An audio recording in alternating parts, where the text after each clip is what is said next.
Que a maravilhosa graça e a paz de Cristo Jesus, Senhor e Salvador da Igreja, sejam com cada coração. Uma vez mais, somos bem-vindos à presença do Todo-Poderoso, Deus Pai, Filho e Espírito Santo, Deus Uno e Trino, para tomarmos parte no culto que é seu.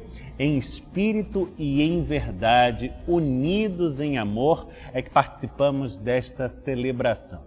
Desde já, trazendo aos lábios um canto de exaltação e louvor ao Deus das nossas vidas, a Trindade Santíssima, cântico de número 11 do Inário Novo Cântico, que entoamos dirigidos pela maestrina Helen Heisel e acompanhados pela pianista e organista Gisele Santana. Cantemos.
Neste espírito de adoração e louvor, eu convido você a fecharmos os nossos olhos e a elevarmos o coração ao alto. Nós vamos falar com Deus em oração. Senhor Deus, em Tua santa presença e por obra da Tua graça, nos vemos congregados uma vez mais. Isto é bom e agradável, é deleitoso aos nossos corações. E por isto, desde já, Te bendizemos, rogando-te que recebas a nossa oração, que é feita nesta hora em espírito de adoração e louvor, a Ti e a Ti somente, Deus Uno e Trino. Te adoramos, ó Deus Pai Todo-Poderoso, Criador dos céus e da terra, pois és o Senhor, digno de toda a adoração, e louvamos-te por tudo aquilo que criaste e por tudo aquilo que operas em nossas vidas. Te adoramos e louvamos, ó Deus Filho, Jesus, o Cristo, o Salvador bendito, pois vieste ao nosso encontro trazer-nos a redenção dos nossos pecados e a vida perenal. Adoramos-te na beleza da tua santidade e exaltamos-te pelos teus atos salvíficos em nosso favor.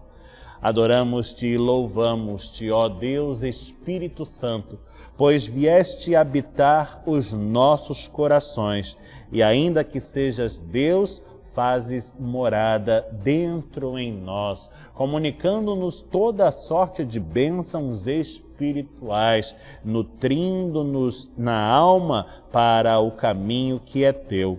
Assim, nós te exaltamos e bendizemos-te, glorificamos-te e honramos-te, ó Deus, Pai, Filho e Espírito Santo, tudo fazendo na mediação do Cristo que é Jesus. Amém. Convido você a abrir comigo a sua Bíblia. Nós vamos abrir juntos no Novo Testamento desta feita, texto indicado pelo Lecionário Cristão para este quarto domingo do chamado Tempo Comum, texto que está na primeira epístola de Paulo aos Coríntios. Encontre na sua Bíblia, no Novo Testamento, a primeira epístola de Paulo aos Coríntios, onde vamos abrir no capítulo de número 13, para fazermos a leitura dos versículos de 1 a 13. Estamos no Novo Testamento, na primeira epístola de Paulo aos Coríntios, no capítulo 13, lendo desde o versículo número 1 ao versículo 13, palavra que fala assim: Ainda que eu fale as línguas dos homens e dos anjos, se não tiver amor, serei como bronze que soa ou como símbolo que retine. Ainda que eu tenha o dom de profetizar e conheça todos os mistérios e toda a ciência, ainda que eu tenha tamanha fé a ponto de transportar montes, se não tiver amor, nada serei. E ainda que eu distribua todos os meus bens entre os pobres, e ainda que entregue o meu próprio corpo para ser queimado, se não tiver amor, nada disso me aproveitará. O amor é paciente, é benigno. O amor não arde em ciúmes, não se ufana, não se ensoberbece, não se conduz inconvenientemente, não procura os seus interesses, não se exaspera, não se ressente do mal, não se alegra com a injustiça, mas regozija-se com a verdade. Tudo sofre, tudo crê, tudo espera, tudo suporta. O amor jamais acaba, mas havendo profecias, desaparecerão. Havendo línguas, cessarão. Havendo ciência, passará. Porque em parte conhecemos e em parte profetizamos. Quando, porém, vier o que é perfeito, então o que é em parte será aniquilado. Quando eu era menino, falava como menino, sentia como menino, pensava como menino. Quando cheguei a ser homem, desisti das coisas próprias de menino. Porque agora vemos como em espelho, obscuramente. Então, veremos face a face. Agora conheço em parte, então conhecerei como também sou conhecido. Agora, pois, permanecem a fé, a esperança e o amor.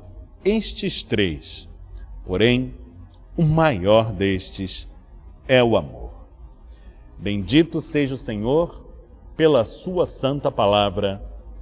Amém. A porção que lemos da Epístola de Paulo à comunidade de Corinto coloca em relevo a virtude do amor, que somos chamados a vivenciar e a exercitar nas relações que travamos com as pessoas e que hão de espelhar a nossa sadia relação com Deus.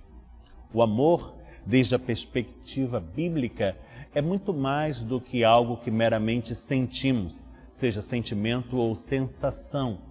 É algo que devemos praticar.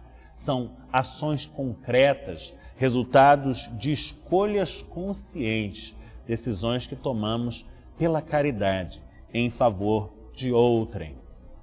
Muitas vezes, desejamos com intensidade realizar aquilo que de nós é demandado e, no entanto, falhamos em cumprir tal propósito. Sim, pecamos muitas vezes não apenas por aquilo que praticamos, mas por negligenciarmos o que devemos praticar. Para o nosso pecado, seja qual for, o remédio é um só. Ele está na misericórdia de Deus, que insistentemente renova-se sobre as nossas vidas a cada manhã. É tempo de buscá-la, pois é tempo de contrição. Vamos dobrar os nossos joelhos, fechar os nossos olhos e elevar os pensamentos a Deus. Vamos falar-lhe em oração, fazer-lhe a confissão de nossas faltas e receber o renovo da sua graça que é sem par. Vamos também nos lembrar dos nossos queridos que anseiam pelo socorro divino. Este seja também um tempo de intercessão. Se você puder onde está, dobre os seus joelhos e assim coloque-se diante do trono da graça do Todo-Poderoso Deus.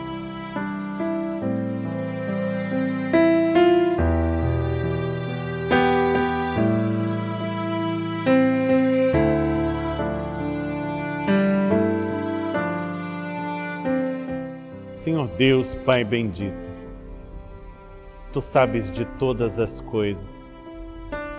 Tu sabes daquilo que se passa nas nossas vidas como um todo e também do que corre no nosso íntimo, dentro dos nossos corações.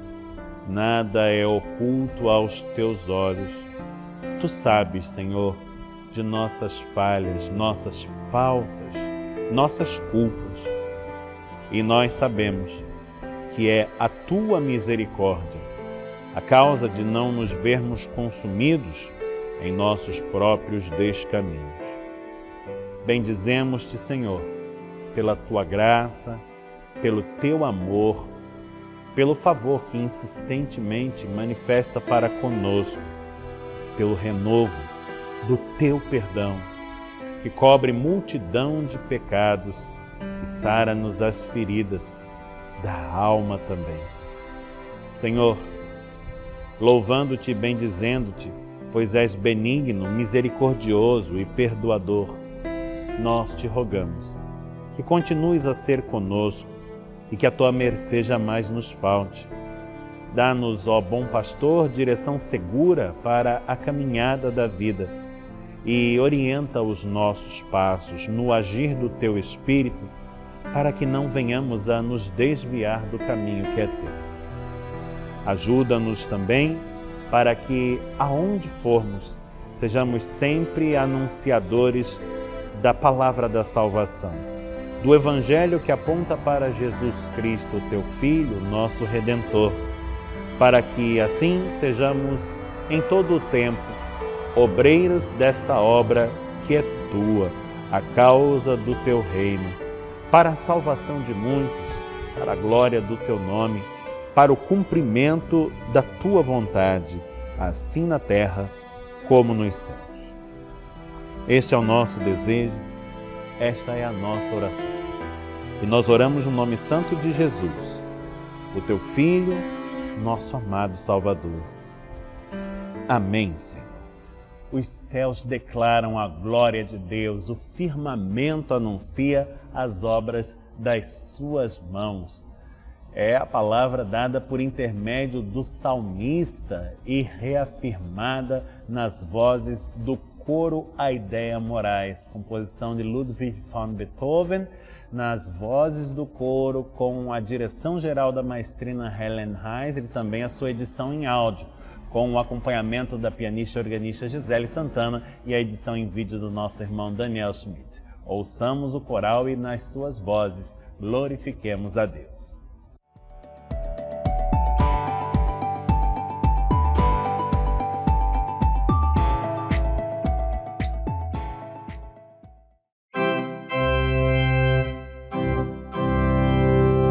Os céus declaram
O início de um novo ano impõe desafios a todos nós, seja no âmbito das nossas vidas pessoais, seja no âmbito das nossas famílias.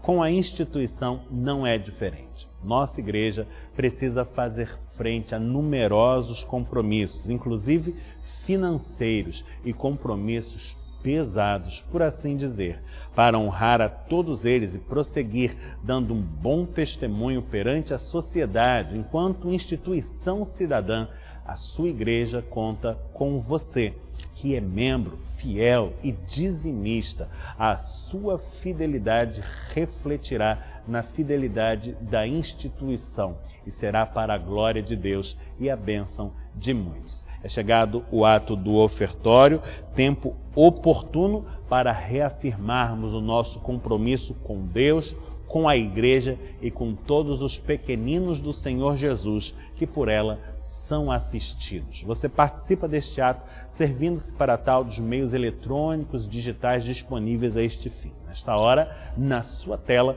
você encontra os dados da nossa conta corrente para fazer o seu Pix, a sua transferência, o seu depósito da forma mais segura e prática. Participe e seja uma bênção na vida da igreja, como a igreja é uma bênção na sua vida também. Vamos orar e pedir a Deus que consagre todos esses recursos. Senhor nosso Deus, Pai bendito, nós te louvamos por tudo aquilo que nos permites vivenciar e realizar em o teu nome. E muito especialmente nós te agradecemos, Senhor, pela oportunidade de tomar parte neste mover, na entrega de dízimos e ofertas à casa do tesouro, que redundam em glórias ao teu nome e em bênçãos na vida de muitos. Continua a ser conosco, Senhor, dando-nos condições de nos mantermos fiéis a este mistério, e que tudo isto seja abençoado por ti, para que o reino que é teu continue a avançar aqui onde nos puseste, para que o esforço das nossas mãos em o teu nome continue a prosperar. Esta é a oração que fazemos em o nome do Senhor Jesus Cristo, Senhor e Salvador da Igreja. Amém. Tempo de fidelidade, fidelidade do cristão. É o cântico de número 176, que nós vamos entoar juntos, dirigidos pela maestrina Helen Heisler, acompanhados pela pianista e organista Gisele Santana. Cantemos!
Convido você, se puder fazê-lo, mais uma vez, a abrir comigo a sua Bíblia, mantendo-a aberta no texto que já lemos anteriormente nesta mesma celebração, o texto que está na primeira epístola de Paulo aos Coríntios, no capítulo de número 13.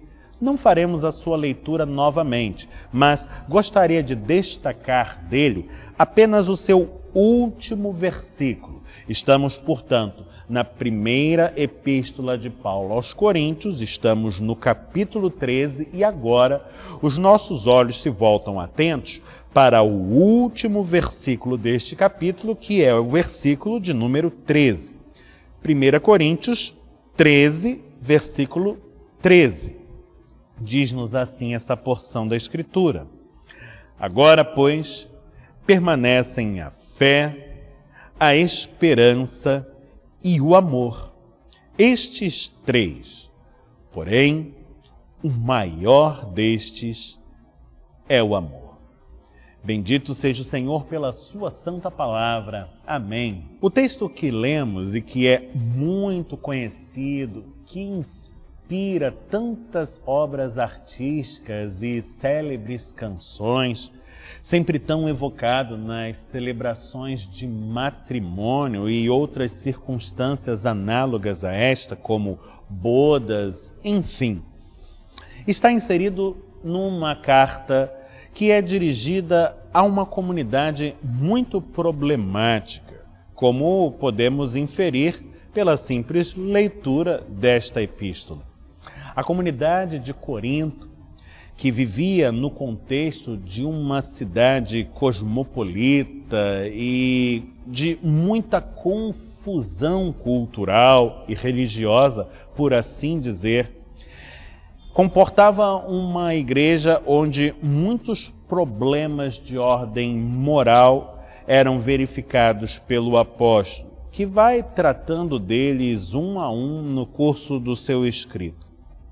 Mas havia também ali toda uma atenção voltada à questão dos dons espirituais, percebidos de maneira distorcida, e levando o apóstolo, portanto, a uma palavra que visa corrigir o seu olhar, a acertar o foco da igreja para aquilo que verdadeiramente deve ter mais importância e receber mais atenção na vivência da sua espiritualidade. Afinal, profecias, dons como o dom de línguas e outras virtudes espirituais afins não podem rivalizar com estas três virtudes que são assinaladas no versículo que acabamos de destacar e que, por certo, constituem sim as virtudes fundamentais que iremos observar na vida de um crente. A primeira delas, conforme o texto nolo aponta, é a virtude da fé.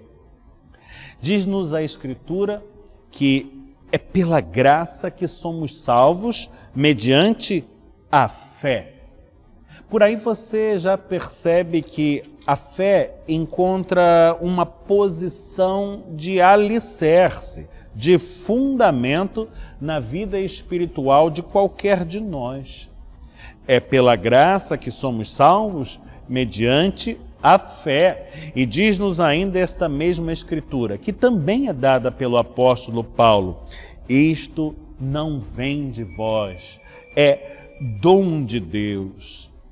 A fé que nos dirige a Deus, que nos faz atentar para as coisas do alto, ela não brota naturalmente no homem natural e necessariamente pecador.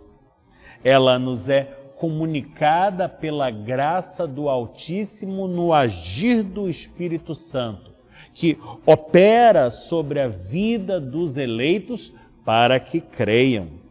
Sim, porque desde esta perspectiva compreendemos a fé como a capacidade de crer, como aquilo que nos habilita a acreditar, e não apenas isto, mas a confiar naquilo, ou antes, naquele em quem cremos.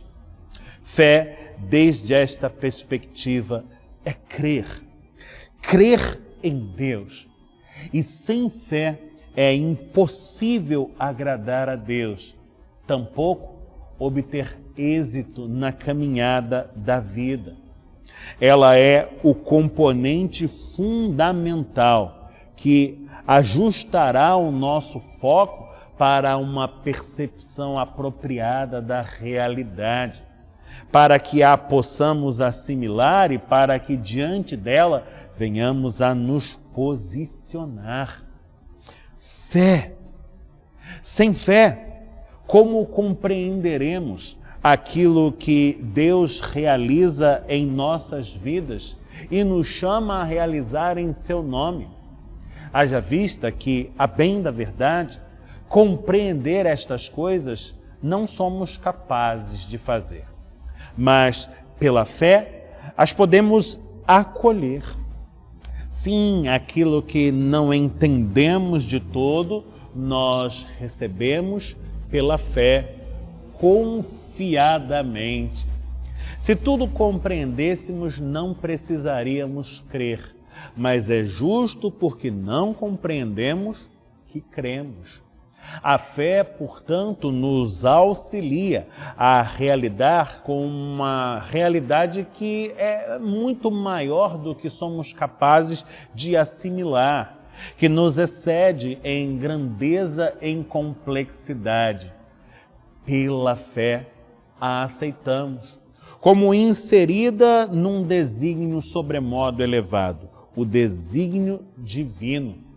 Pela fé, mesmo que não entendamos o porquê das coisas, cremos que elas se dão debaixo da autoridade soberana do Deus que é conosco e que é por nós, e que nos assegura que o seu plano, o seu intento para as nossas vidas é bom, perfeito e agradável, e que na vida dos que creem no seu nome e confiam no seu poder, tudo irá convergir para fim proveitoso. Todas as coisas cooperarão para o bem dos que creem em Deus, que foram chamados segundo o seu propósito. Fé é virtude fundamental em todos os crentes, mas não apenas a fé há de manifestar-se aí. Com ela também, diz-nos ainda o mesmo versículo que lemos, a esperança. Agora, pois, diz o apóstolo Paulo, permanecem a fé e a esperança. E eu gostaria de falar sobre esta virtude também e um pouco mais. Esperança diz respeito à capacidade que alguém possui de esperar. E nós, os crentes, movidos pela fé, tomados por uma confiança inabalável no Deus que é Senhor e que é providente e que é com as nossas vidas, esperamos. Esperamos nele, cuja fidelidade jamais viola, ele, cujas promessas hão de se cumprir. Ele que nos assegurou um pouso seguro, um fim proveitoso para o qual convergirão todas as coisas. Ele que nos garantiu que virá ao nosso encontro outra vez, qual o noivo que vem ao encontro da sua amada para uma união definitiva, profunda, eternal. Assim nós esperamos nele e dele esperamos um porvir que é sobremodo desejável e por nós verdadeiramente desejado. Sim, quando todos nos convidam a desesperar, quando a realidade parece nos atestar que não há razões para uma espera positiva. De maneira otimista, esperamos. Esperamos que a realidade mude, mesmo quando já nos parece absolutamente incorrigível, porque sabemos que esta mudança não será efetuada por poderes mundanos ou, quiçá, humanos, mas tão somente pelo poder de Deus, que não conhece limites para o seu agir. Quando todos disserem, não tem jeito, não tem solução, continuaremos, mesmo que de dentro de um túnel escuro, a afirmar que vislumbramos no seu fim uma radiante luz, que quando chegar ao termo de todas as coisas, há de varrer toda a escuridão, fazer cessar toda a treva. Sim, ainda que os dias sejam maus e tempestuosos, insistiremos em declarar que as tempestades podem tornar-se muito intensas e adversas, podem nos encher até mesmo de medo, de pavor, mas o sol da justiça brilhará outra vez e com a sua luz fulgurante há de iluminar por completo a todo homem. Sim, esperança.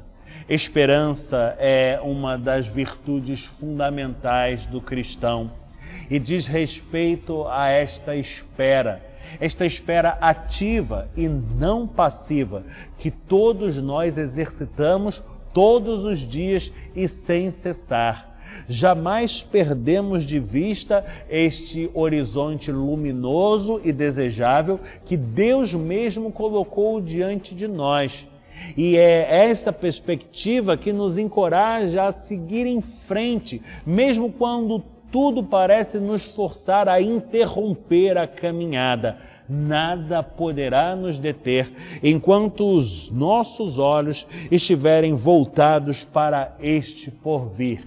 E para ele seguiremos confiadamente, cheios de fé e esperançosos, transbordantes de amor. Sim, porque não basta a fé que nos faz confiar em Deus, não basta a esperança que nos faz mirar o alvo e seguir em frente.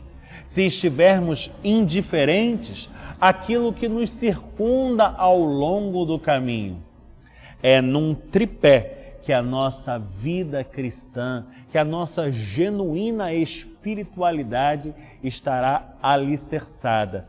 E para que este tripé se complete, não basta a fé e não basta a esperança. É necessário acrescentar-lhe o elemento do amor. A fé, a esperança e o amor. Amor, desde esta perspectiva, como nos é apresentada pela Escritura, é a capacidade que nós temos de exercer a compaixão, de nos solidarizarmos àqueles que nos cercam, de estendermos a mão àquele que está caído, de nos colocarmos ao lado daquele que ninguém deseja por perto. É a capacidade que temos de abrir mão em prol de favorecer. É a capacidade que temos de até mesmo nos sacrificarmos para que o outro seja preservado, de nos doarmos para que alguém possa ganhar e usufruir. É a virtude maior que temos tipificada na pessoa do Cristo, que pratica a kenosis e esvazia-se de si mesmo para nos encher de vida, vida abundante e perenal. Viver o Evangelho é seguir a Jesus. Seguir a Jesus é praticar aquilo que ele praticou e é viver, portanto, e acima de tudo, o excelente mistério do amor. Amor, na perspectiva que aqui nos é apresentada, não é coisa dos românticos e enamorados. Não é meramente algo que sentimos, seja sentimento ou sensação, mas é, antes de tudo, o ato da vontade e que fazemos convergir em gestos concretos, em atitudes objetivas e, portanto, em gestos de amor. Amor é aquilo que decidimos conscientemente e exercitamos em favor de outrem. Se a fé nos faz olhar para o alto, para Deus, e a esperança nos faz mirar o horizonte para a caminhada, o amor nos permite olhar ao redor. De maneira que aquele que ama não trata o seu semelhante como mero dado estatístico, como um elemento da paisagem, como algo que passa pelos olhos e sequer é percebido. Reconhecemos no nosso semelhante uma vida humana. E uma vida humana, desde a ótica divina, é o bem mais sagrado que existe no mundo. Afinal, é a única coisa pela qual o próprio Deus se permitiu morrer. E morrer morte de cruz para salvar a vida humana. Quando olhamos para alguém, reconhecemos neste alguém a imagem e semelhança do nosso Criador e aquele por quem Jesus um dia morreu. E o nosso olhar, portanto, não pode ser endurecido, mas deve ser caloroso, enternecido. O nosso olhar deverá ser necessariamente um olhar amoroso, compadecido, solidário, um olhar de amor. Através destas três virtudes, viveremos espiritualidade genuína e experimentaremos verdadeiramente o Evangelho nas nossas vidas. Nos reconheceremos verdadeiramente cristãos, mas todas elas precisam estar conjugadas em nós, numa espiritualidade sadia, num viver autêntico da fé que a Bíblia nos legou. Através da vivência da fé, da esperança e do amor, por certo, estaremos glorificando a Deus e abençoando não apenas a nós mesmos, mas a muitos, a tantos quantos encontrarmos ao longo do caminho. Saiamos, portanto, a vivência da fé, da esperança e do amor, e que Deus assim nos abençoe, em o nome do seu Filho Jesus. Amém. Após um período de 15 dias de descanso, em gozo de férias parciais, em atendimento às demandas das leis da igreja, mas também com a anuência do Conselho, o pastor retornou esta semana às suas atividades, registrando desde já a gratidão, não apenas minha, mas de toda a minha família, pelas muitas manifestações de carinho que recebemos ao longo deste período e pelas orações que, por certo, foram feitas em nosso favor. É muito bom experimentar este amor todo que brota do seio da igreja, no agir do Espírito Santo e sentir-se objeto de tão grande bem-querer. E nosso desejo é que todos possam receber em dobro, da parte do bom Deus, toda a sorte de bênçãos espirituais que aqui têm sido comunicadas. É muito bom estar de volta. Conte com o pastor. Que Deus a todos abençoe, em nome de Jesus. Nossa União Presbiteriana de Homens, a UPH Copacabana, sob a liderança de seu presidente, o presbítero Celso Olenhinski, e ainda com a ajuda preciosa e a coordenação técnica do nosso irmão Jurandir Pereira dos Santos, tem feito um belíssimo trabalho num esforço de mutirão para cuidar dos nossos espaços físicos e especialmente do nosso santuário, que vinha demandando algumas atenções. Afinal, temos o privilégio de desfrutar de um santuário muito antigo, com uma arquitetura belíssima, mas que justamente pela sua idade e complexidade exige de nós um carinho, um cuidado todo especial. Os nossos irmãos estiveram visitando os nossos telhados e verificaram algumas telhas carecendo de substituição, limpezas nas nossas calhas de escoamento de água e outras providências desse tipo foram sendo tomadas com muita eficácia, de maneira que alguns problemas que verificávamos na parte interna foram corrigidos, infiltrações e outras questões semelhantes a estas. E a nossa UPH não para. Seus olhos já estão se voltando agora para o nosso casarão na Rua Paula Freitas, no complexo onde estão os espaços usados pela nossa secretaria, pela tesouraria, almoxarifado, gabinetes pastorais, e eles já estão se preparando para atuar ali também. Todo esse esforço é feito de maneira absolutamente voluntária e isso torna todo esse agir ainda mais digno de nossa apreciação e apoio. Vamos apoiar a nossa UPH, não apenas com as nossas orações, mas também com a disposição de ânimo para encamparmos juntos essa obra que é do Senhor. No próximo domingo, dia 6 de fevereiro, no culto matutino presencial da nossa igreja, às 10 horas e 30 minutos aqui no santuário, teremos a alegria de receber um pregador especialmente convidado.